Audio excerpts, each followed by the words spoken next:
இந்த காணொலியை தொடர்ந்து பார்க்கறதுக்கு முன்னாடி மறக்காம தமிழ் ஜனம் சேனலை சப்ஸ்கிரைப் பண்ணிடுங்க. முகாலய வம்சம் தொடங்கி ஆங்கிலேய ஆட்சிக்காலம் வரையிலான காலகட்டத்தில் இருந்த கலை மற்றும் கலாச்சாரத்தின் பெருமையை வெளிக்கொண்டு வரும் வகையில் 1982 ஆண்டில் கட்டப்பட்ட அருங்காட்சியகம்தான் இது. பல்வேறு அகழ்வாராய்ச்சிகளில் இருந்து எடுக்கப்பட்ட தொல்பொருட்கள் அனைத்தும் இந்த அருங்காட்சியகத்தில் காட்சிப்படுத்தப்பட்டுள்ளன.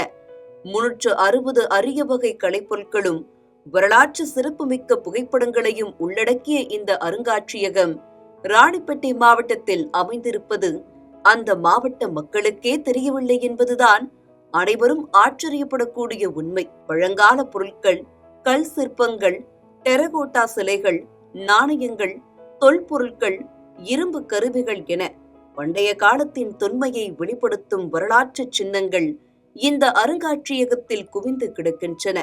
அத்தகைய பெருமை மிக்க இந்த தொல்லியல் அருங்காட்சியகம் ஆற்காட்டில் உள்ள சித்தி விநாயகர் தெருவில் ஒரு வாடகை வீட்டின் கீழ்த்தளத்தில் இயங்கி வருகிறது. மிகவும் சிறப்புடைய, பலராலும் எதிர்பார்த்து பயனடையக்கூடிய விதத்திலே ஒரு அருங்காட்சியகம். வாடகை வீட்டிலே மிக சிறிய இடத்திலே சித்தி விநாயகர் தெருவிலே அமைந்துள்ள 1982 தொல்லியல் துறையால் திறக்கப்பட்ட அருங்காட்சியகம். தமிழகம் உட்பட அண்டை மாநிலங்களில் இருந்து தொல்லியல் அருங்காட்சியகத்தை பார்வையிட வரும் பார்வையாளர்கள் அருங்காட்சியகம் முன்பிருந்தாலும் அறிந்து கொள்ள முடியாத அளவிற்கு அதன் பெயர் பலகை வெளுத்து போய் காட்சியளிக்கிறது. வரலாற்று சிறப்புமிக்க இந்த அருங்காட்சியகத்திற்கு நிரந்தரமாக ஒரு இடத்தை கூட தமிழக அரசு ஏற்படுத்தி தராதது தமிழ் ஆர்வலர்கள் மத்தியில் அதிருப்தியை ஏற்படுத்தியுள்ளது. தொல்லியல் துறையினுடைய நியாயமான விலையிலே விற்கப்படுகிறது.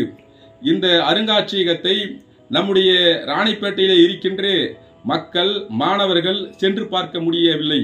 காரணம், அந்த அருங்காட்சியகம் ஆற்காட்டிலே எந்த பகுதியிலே எங்கே இருக்கிறது என்று கூட தெரியவில்லை. தெரியாத அளவிலே ஒரு அருங்காட்சியகம் செயல்படுகிறது என்று சொன்னால் ஆற்காட்டிலே இருக்கின்ற அருங்காட்சியகம் தான். பண்டைய கால தமிழர்களின் வரலாற்றை போற்றி கொண்டாடும் வாய்ப்பு கையில் இருந்தும் அதனை தமிழக அரசு அங்கீகரிக்க மறுப்பது ஏன் என்ற கேள்வி அனைவரின் மத்தியிலும் எழுந்துள்ளது.